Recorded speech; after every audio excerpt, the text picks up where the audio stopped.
I have with me Michael Malice. It's an honor to have Michael here.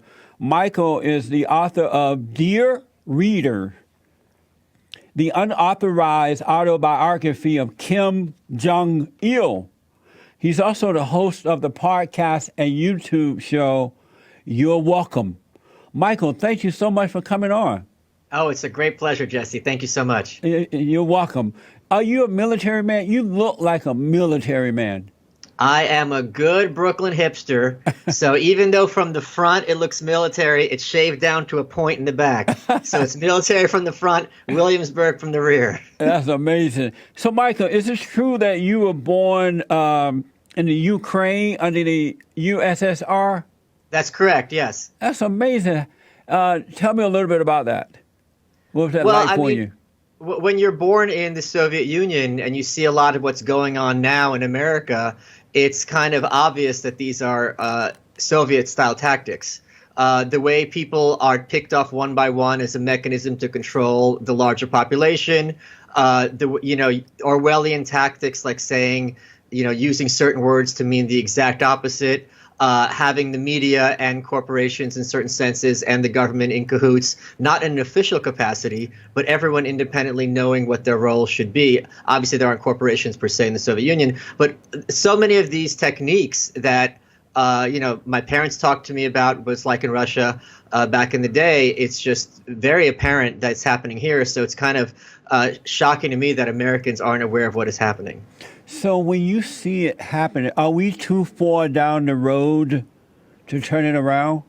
Oh, no. I mean, never count America out. I mean, I'm not, being from Brooklyn, you can't be too flag waving or people will kick your butt. I'm not a military guy, but at the same time, I have so many opportunities coming here. That's why my parents left. I mean, I'm on this show. I'm an author. I have my own show.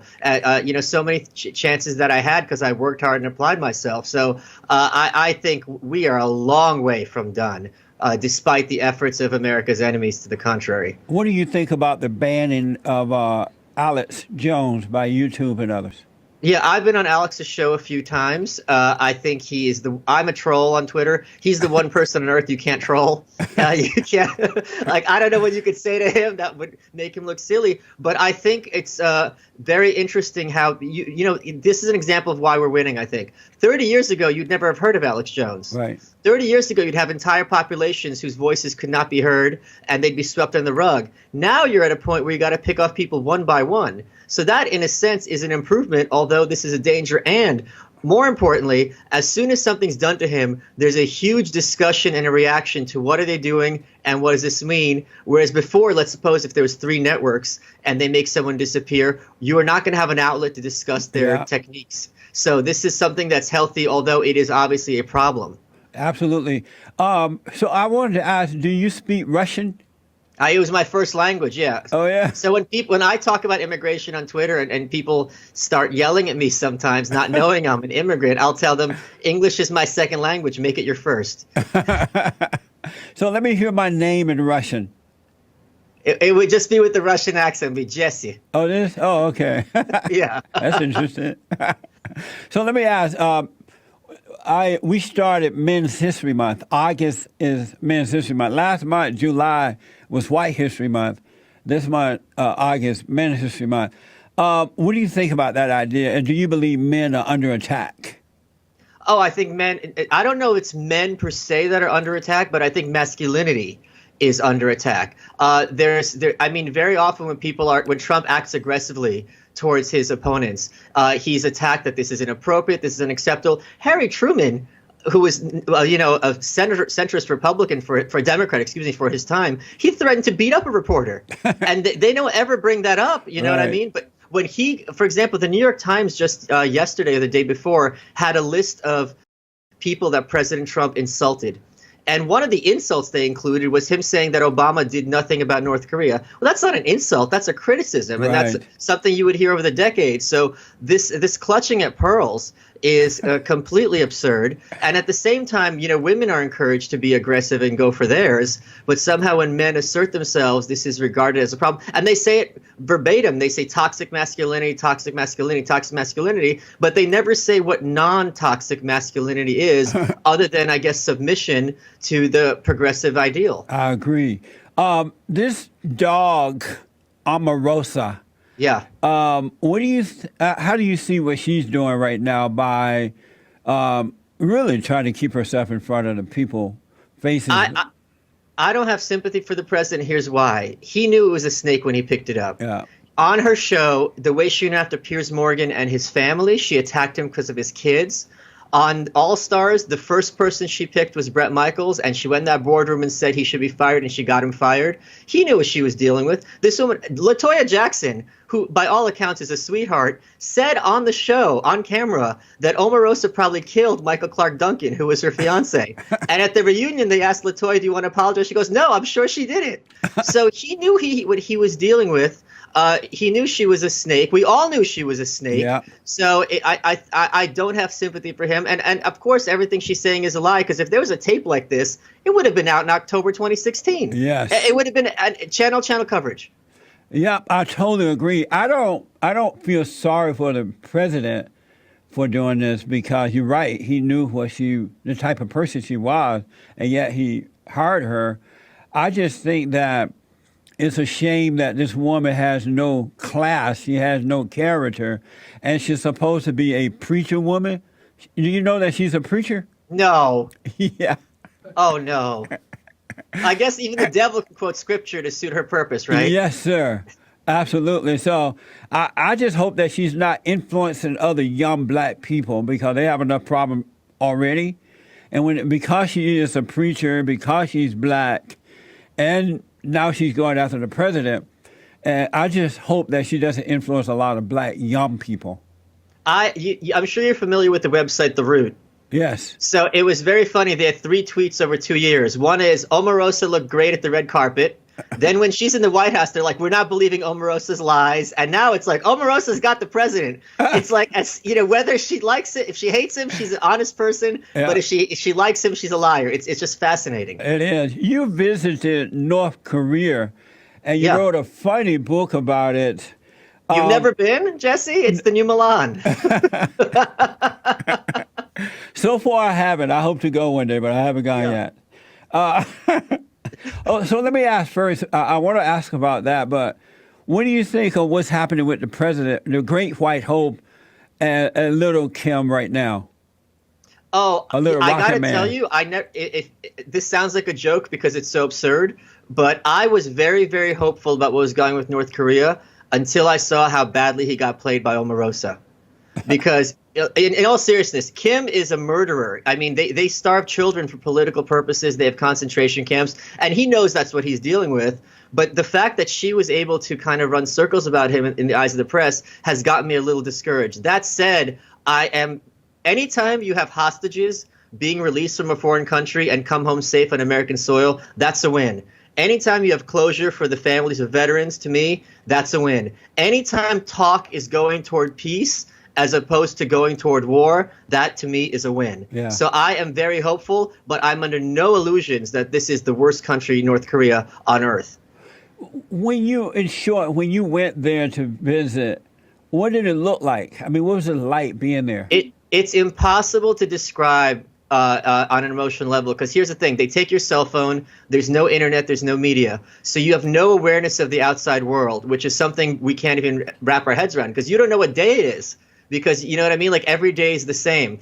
Everywhere you go, it is almost biblical, because there is something corrupt about it. Like, for example, they have a Central Park with a fountain, with a white marble fountain. The fountain's not running. It's covered in mildew. Every floor has a stain. Every wall has a crack, because under North Korea, you can't complain that something's wrong, because then you're criticizing the government, because the government runs everything. So the air of decay, and there's a smell, like a basement smell wherever you go, because they don't circulation really, because they don't have electricity much. So everywhere you go, there's this air of corruption that really gets to you. And then you realize that's how these 25 million people live because of this evil regime. Your heart just breaks for them for no reason. They don't have to live like this. There's food, there's aid. Everyone wants to help them, but the government's saying no, because if they get aid, then the government's going to be useless and they'll be out of power. That's amazing. How long were you there? A week. And why did you go? I went there for two reasons. Research for my book, a potential book, and two is I'm Jewish. So those were two and from the Soviet Union, as you said. So being Jewish and being from the Soviet Union, those are two chances for my family to have been put in a concentration camp back in the day. They have concentration camps right now. So it's kind of, we ask ourselves, how do we let things like the Holocaust happen? Well, it's happening. I mean, they have, 100 to 200,000 people in camps right now. They killed 1 million people during the 90s, and the world doesn't know what to do. So it was kind of my way of seeing what my family went through in Russia under Stalin back in the day. And so while there, did you sleep at a hotel there in North Korea, or did you go over to South Korea to sleep? Oh no, you can't cross that border. So in the hotel, it's on an island on a river in the middle of the capital city. They nickname it the Alcatraz of fun because you're not allowed to leave. and you're also segregated by nationality on what floor you go to. So Amazing. My guides weren't allowed on my floor. I was on the same floor as Otto Warmbier. Tell the folks how to get your books, how to listen to your show, and all the good things you're doing. Oh, Dear Readers on Amazon, easy to find.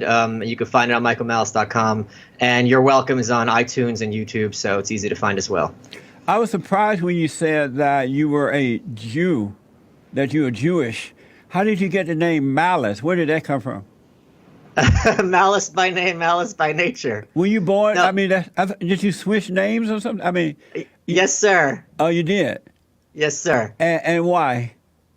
I mean, that's a whole long, complicated story. But I didn't know you were Jewish. You could be in the room with a bunch of white people and hear what they think without them knowing you're Jewish. Yeah, that's the beauty of passing. And my next book's about the new right, and I was at Charlottesville, so it was a very interesting experience. What's your impression of the right? What do you mean specifically? What do you call those guys, James? That's alt-right. What are your impression of the alt-right? I mean, it's mixed. Like with any group, you're going to have people who are smart and then people who are not so smart. Yeah. And I think some of them are more dangerous than others. But I think they've largely fizzled out, and partly as a result of media attention from them, and partly a result as other people on the right being like, this isn't our bag. How about Antifa? How do you see them? I'm mixed, because on the one hand, they're violent extremists who are advocating, but on the other hand, they attack the press. So I don't know kind of whether to praise them or to condemn them. You co-wrote a book with this guy D.L. Hughley. Two of them.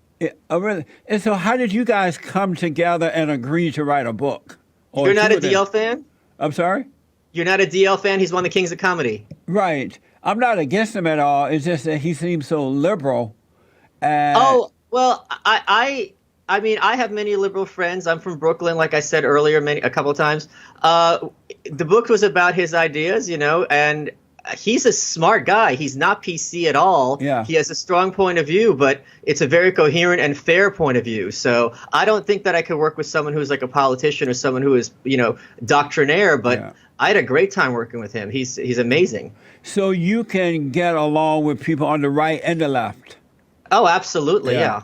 I mean, that's the beauty of New York. You have people from all sorts of backgrounds, but also all sorts of viewpoints. I mean, there's this idea that all New Yorkers think a certain way. That's not the truth. Yeah, that's right. My son, he doesn't live there now, but he lived in Brooklyn for a long time. And he's since moved out. And I kind of know what the atmosphere is like there in Brooklyn. Are you coming to L.A. anytime soon? I don't think so. I mean, you know how New York-LA rivalry works. Where'd your son live? What neighborhood? Do you remember? I don't. Okay. Yeah, I don't. I've gone there several times, but I don't remember what it was. What do you think of New York? I like visiting New York, but I would not want to live there. Same with LA. Yeah.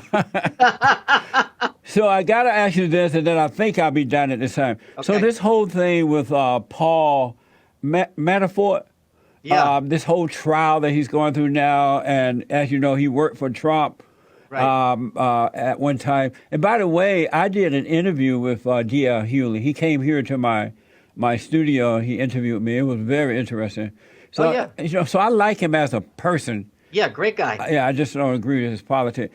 So this whole trial with Paul Manafort, what do you think about all that? What's your impression of that? I don't understand how someone who hasn't murdered multiple people is kept in solitary. Yeah. I can't wrap my head around that. Yeah. I mean, maybe you have to put him with the murderers, but you could put him with people who are like embezzlers or tax frauds or something like that. I mean, that to me is close to a form of torture. I mean, you're gonna make the person go crazy, and that's I think it's unconstitutional. It's also unethical. And so, why are they allowed to get away with doing it? Why is it that they can do that to him and get away with it? Well, I just think the idea that the government protects us and we have these constitutional guarantees, in many cases, as we're seeing, is a myth. Yeah. I mean, this is a very public figure. No one's accused him of serious crimes on the order of harming someone. He's not a threat to other inmates, nor are they a threat to him per se. Why is he in solitary? Yeah. That's what I'm wondering, too. The head of the session, Jeff Sessions, where is he, and why is it that he's not out front dealing with these things? Yeah, and I mean, because what they're trying to do is basically saying everyone has sticky fingers or dirty, unclean hands, so that everyone has to recuse themselves in some capacity, or else there's an appearance of impropriety. I'm not a Paul Manafort fan one way or another. I'm just saying I put him for anyone. I mean, putting Chelsea Manning's another one. There's no reason for most of these people to be in solitary confinement. And I'm perfectly willing to accept that Paul Manafort should be in jail for the rest of his life. I don't have the facts, but that's not how you put someone in jail, unless they're actually a cold-blooded killer. And my final question from live chat, I got a question for you from live chat. Spoiler alert, ask if you support Israel's new law that says that they're a state for the Jewish race. Sure. I mean, I haven't been following that. My beat's North Korea, not Israel. So I mean, sometimes people want to know my opinion of Israel, and my opinion is completely uninformed. Yeah. And I do want to ask one other question about North Korea. While there, were you concerned about not being able to leave at all? Maybe something would happen to you there. Did you feel safe there? I felt safer there than here, because human life means nothing to them, and I was a guest of the government giving them American dollars. Oh, okay. So I knew I could get away with a lot, but at the same time, I knew not to test them, because I knew the consequences would be no joke. That's amazing. I would like to go there to visit, just to look around, to get the inside feeling of what that's like to be there. It's an entire country that's a prison. It's impossible to describe. It's horrible. And the people are just too afraid to stand up, or? Well, no. So what they have many. I talk about this in Dear Reader. This has been a decades-long process to get them to this point, right? This was step by step by this devious family. One of the techniques they do is that everyone in the country is slotted into some group, right? So let's suppose me and you are like a talk show host group, and then there's the people at your school and people in your neighborhood. Once a week, you have to get up in front of your peers and say what you did wrong that week. And then your peers have to get up and say what they saw you doing wrong. So I saw Jesse being late to work. Jesse, you saw me talking to someone I shouldn't have been talking to. So by law, everyone is spying on each other and publicly announcing the results of their spying every week. So the possibility of getting together and conspiring is virtually zero, because not only are you going to be punished, also by North Korean law, the great leader Kim Il-sung said class enemies have to be exterminated to 3 generations. So they punish your whole family when you do something wrong. So this is how many levels of abuse this country has been under for a very long time. That's amazing. Yeah. I heard, and I don't know if it's true, is it true that they won't allow you to look around? They take you on a guided tour, but that's not that ominous as it sounds, because if you go to like London and someone took you on a guided tour, that wouldn't be that weird, But you can't stray from the tour. It's everything's planned out for you, but they can't hide the poverty and the evil that is pervasive in North Korea. That's amazing. Will you ever go back? No, my friend went after I went, and I thought I could go back. But the thing why I could never go back is every single person I met when I was there is still there. They're still prisoners of this regime. So it messes with your head, something fierce. Amazing. Michael Malice, thank you so much for coming on, man. You're a smart man. You too, Jesse. It's a great pleasure. Thank you. right. Keep it up. I will. You too. Thank you, buddy. I need you all to subscribe, support us on Patreon, like us on Facebook, and follow me on Twitter. Got it.